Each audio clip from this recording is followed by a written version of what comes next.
Online forex trading yang banyak terjadi saat ini bermasalah dari sisi hukum syariah.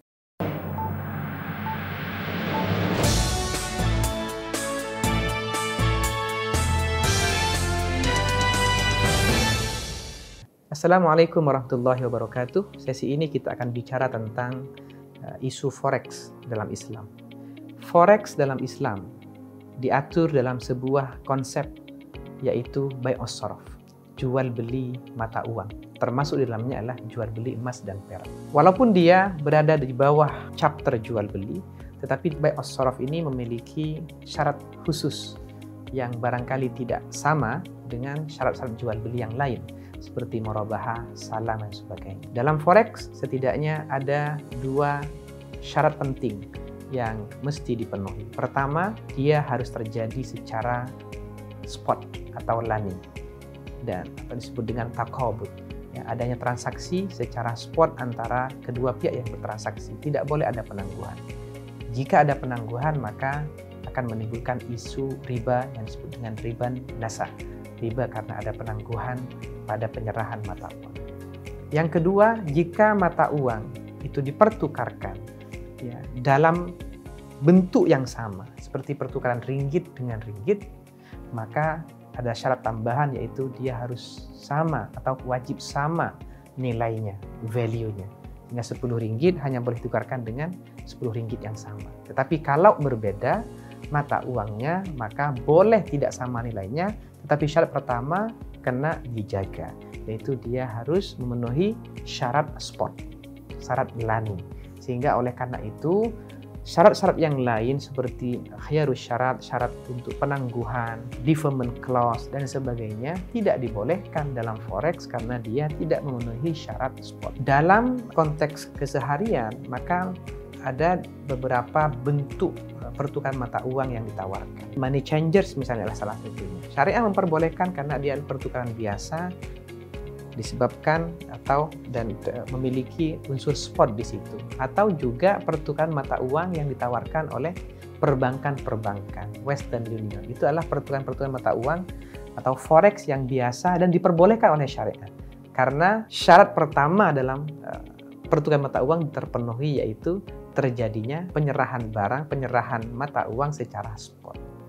Masalah kemudian muncul ketika saat ini banyak produk-produk investasi yang dijalankan oleh individu melalui platform online yang dikenal dengan individual online forex trading platform. Ya, kalau kita melihat hasil dari muzakarah Jabatan Kuasa Fatwa Kebangsaan Malaysia pada tahun 2012 terkait dengan isu forex ini, maka Fatwa Kebangsaan memutuskan bahwa online forex trading yang dilakukan oleh individu, khususnya yang ada di Malaysia, tidak mematuhi prinsip-prinsip syariah karena ada beberapa isu yang terdapat di dalamnya. Pertama, adanya isu riba disebabkan adanya rollover interest. Ketika misalnya investor atau pembeli forex hendak melakukan rollover sehingga dia mau keep positionnya, maka dia kena membayar interest. Dari situ ada namanya isu riba.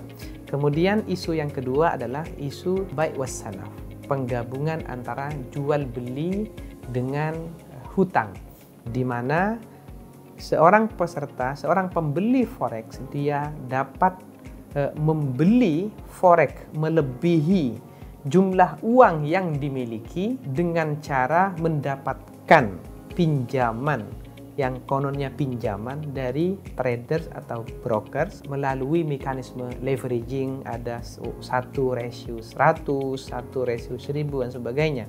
Di kita memiliki 1.000 ringgit bisa membeli forex bahkan dengan nilai 100.000. Sehingga di situ kemudian ada isu bai' was salaf, di mana broker menawarkan pinjaman kepada pembeli, kepada traders, dengan syarat bahwa pinjaman yang diberikan digunakan untuk membeli forex daripada broker yang memberikan pinjaman.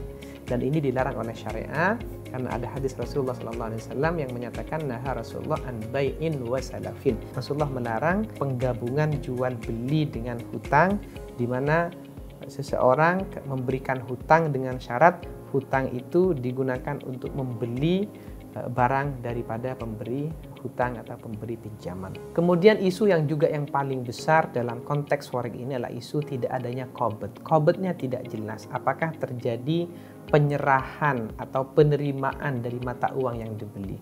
Ketika seorang trader mau membeli euro, mungkin tak dia misalnya mendapatkan euro yang dia beli, mampu tak dia melakukan withdrawal? Kalau tidak dapat, berarti ada isu qabd di situ. Ada isu tidak terjadinya penyerahan barang atau mata uang yang dibeli, sehingga menyalahi ketentuan dari syarat sahnya jual beli secara umum, apatah lagi dalam konteks jual beli forex yang masuk dalam wilayah bai'us sharaf, jual beli mata uang yang memiliki syarat bahwa penyerahan barang qabd harus dilakukan secara spot. Sehingga dari 3 isu besar ini, isu riba, isu bai'us salaf, isu qabd yang tidak jelas bahkan tidak terjadi, maka forex yang dilakukan oleh individu melalui platform online trading dilarang oleh syariah, dilarang oleh fatwa kebangsaan di Malaysia dan oleh ulama-ulama di banyak negara. Terima kasih, semoga bermanfaat. Assalamualaikum warahmatullahi wabarakatuh.